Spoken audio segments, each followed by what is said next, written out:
Salam sejahtera bagi kita semua. Senang bertemu kembali bersama saya Pastor Charles Sebastian dalam channel YouTube kita Bro Semesta. Saudara-saudari terkasih, hari ini kita sudah memasuki hari Minggu biasa yang ke-25. Dan pada hari Minggu ini kita akan merenungkan beberapa penegasan dari Tuhan dalam sikap untuk mengikuti Dia. Dari bacaan pertama, kita mendengar bahwa orang-orang jahat, orang-orang fasik merencanakan hal-hal yang jahat, hal-hal yang buruk bagi orang-orang yang baik. Mengapa? Karena bagi mereka, orang-orang baik itu, para pembela kebenaran itu, merupakan halangan bagi segala rencana jahat mereka. Orang-orang baik ini nanti akan berusaha membongkar, menyuarakan kejahatan-kejahatan yang mereka perbuat. Dan lagi pula, orang-orang baik itu begitu yakin bahwa Allah akan menolong mereka. Karena itu, orang-orang fasik ini merencanakan penganiayaan. Mereka mau mencobai, mau menguji ketahanan orang-orang yang menurut mereka akan selalu dibantu oleh Tuhan. Dan pada akhirnya mereka juga merencanakan hukuman mati yang keji bagi orang-orang baik ini, supaya mereka lihat nanti bagaimana benar-benar ketahanan dan sikap mereka menghadapi kematian itu. Saudara-saudari terkasih, dalam Injil kita dengar bagaimana Yesus mengungkapkan bahwa Dia akan menderita. Anak manusia akan diserahkan ke tangan manusia, dan mereka akan membunuh Dia. Namun pada hari ketiga Dia akan bangkit. Sengsara, derita, pengorbanan dan kematian adalah jalan yang akan ditempuh oleh Yesus sendiri. Dan kita juga dalam kehidupan kita akan banyak mengalami penderitaan, kesusahan, bahkan akhirnya kematian. Namun Yesus membedakan dari segala derita dan kematian yang ada dengan akhir dari semuanya adalah kebangkitan, kehidupan, kemenangan. Itulah juga yang menjadi dasar dari harapan dan kepercayaan kita. Saudara-saudari terkasih, tentang diskusi para rasul, siapa yang paling besar di antara mereka, Yesus mengajarkan, barang siapa ingin menjadi terdahulu di antara kalian, hendaklah dia menjadi yang terakhir. Hendaklah dia menjadi pelayan bagi semua. Ajaran ini dalam kehidupan sehari-hari seakan bertolak belakang. Karena pada umumnya orang mencari supaya menjadi yang pertama, supaya menjadi yang terdahulu. Bahkan ada persaingan-persaingan yang berusaha menyingkirkan orang lain supaya jalan saya mulus ke depan, supaya saya menjadi nomor satu. Dan cara-cara, ada cara yang halus, ada cara yang kasar. Ada dengan main uang, main kuasa, decking, dan lain sebagainya. Memang ajaran untuk mendahulukan orang lain masih sangat jarang, masih sangat sulit untuk diterapkan dalam kehidupan sehari-hari.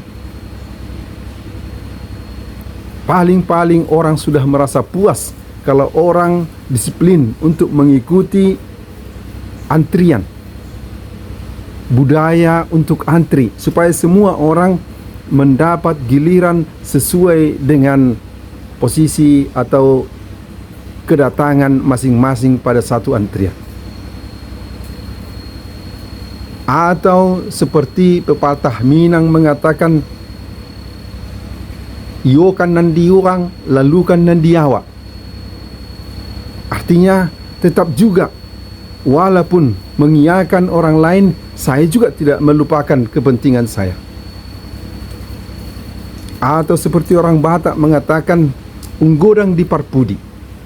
Sebenarnya ini hanya berupa penghiburan, bahwa yang paling akhir nanti akan memperoleh yang paling banyak.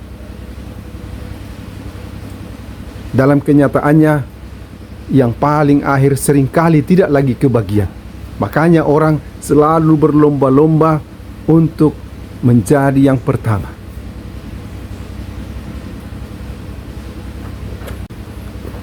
Kemudian, saudara-saudari yang terkasih, Yesus menguatkan ajarannya dengan mengambil seorang anak kecil, memeluknya, dan berkata kepada para muridnya, barang siapa menerima anak kecil seperti ini dalam namaku, dia menerima aku.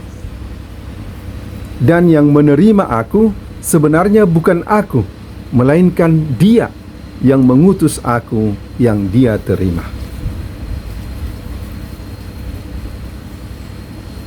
Situasi anak kecil adalah situasi orang yang berada dalam suasana lemah. Anak kecil seperti kita kenal adalah anak yang masih polos. Dia benar, belum ada dusta atau tipu-tipu di dalam hatinya. Dia belum tahu banyak hal, karena itu butuh pengajaran. Dia tulus. Dia juga lemah, karena itu butuh perlindungan dari orang-orang dewasa. Namun, gambaran orang atau anak kecil ini juga menjadi gambaran bagi orang-orang kecil dalam arti yang berada dalam kemiskinan, dalam kesederhanaan. Orang-orang lemah yang berada dalam situasi penyakit atau tertindas. Mereka membutuhkan penolong-penolong yang akan memperhatikan nasib mereka. Dan apabila kita bertemu dengan mereka, kita tidak hanya bertemu dengan orang-orang yang menderita itu, tetapi kita melihat wajah Tuhan dalam wajah mereka. Dan itulah juga yang dikatakan hakim terakhir itu. Apa yang kamu lakukan atau apa yang tidak kamu lakukan terhadap orang-orang yang paling kecil ini, itu kamu lakukan terhadap aku, atau itu tidak kamu lakukan terhadap aku. Karena dalam diri mereka kita menemukan diri Allah. 2 minggu yang lalu, dalam kunjungan Paus kita, Paus Fransiskus, selain bertemu dengan orang-orang penting dan pemimpin-pemimpin, dia juga, walaupun dengan dikondisikan, bertemu dengan orang-orang kecil. Apabila anak-anak dikondisikan dapat bertemu dengan Paus, Paus akan selalu dengan penuh cinta menjamah, memberkati mereka. Dia juga memberkati wanita-wanita yang sedang hamil tua. Dia juga memberkati dan memberikan peneguhan kepada orang-orang sakit yang duduk di kursi roda. Dan dia juga berusaha menghibur, memotivasi seluruh orang dari segala lapisan, karena keyakinan bahwa wajah Tuhan ditemukan dalam setiap orang, terutama orang-orang kecil ini. Dan itulah juga menjadi opsi dari gereja kita, option for the poor, untuk terarah, memberikan perhatian terutama kepada orang-orang kecil, orang-orang tertindas yang membutuhkan pertolongan kita.